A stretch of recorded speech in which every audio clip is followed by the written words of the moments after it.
Haiអ្វីត្រូវជ្រើសរើសយករថយន្ត pick up ដែលមានប្រព័ន្ធសុវត្ថិភាពខ្ពស់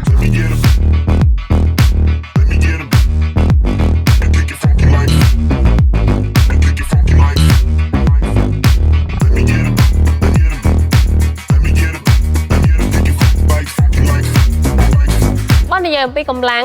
និងភាពរឹងមាំរបស់រថយន្តតែមួយមុខគឺមិនគ្រប់គ្រាន់ទេការបើកបរនៅលើដងផ្លូវគឺត្រូវប្រាកដថាមិនមានភាពគ្រោះថ្នាក់ដល់ខ្លួនឯងនិងអ្នកដទៃហេតុនេះហើយទើបរថយន្ត pick up របស់សហរដ្ឋអាមេរិក Chevrolet Colorado High Country បានគិតគូរយ៉ាងច្បាស់ទៅលើសុវត្ថិភាពអ្នកបើកបរដោយបានបំពាក់ជាមួយនឹងប្រព័ន្ធសុវត្ថិភាពជាច្រើនរួមមាន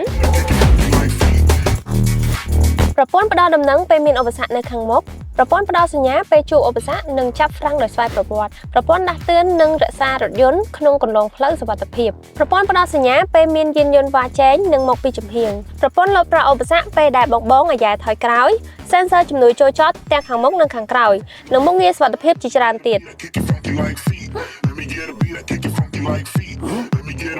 រវាងរថយន្ត pick up ដែលមានប្រព័ន្ធសុវត្ថិភាពខ្ពស់ជាមួយនឹងរថយន្ត pick up ដែលគ្មានប្រព័ន្ធសុវត្ថិភាពខ្ពស់អញ្ចឹងតើលោកអ្នកជ្រើសរើសយកមួយណា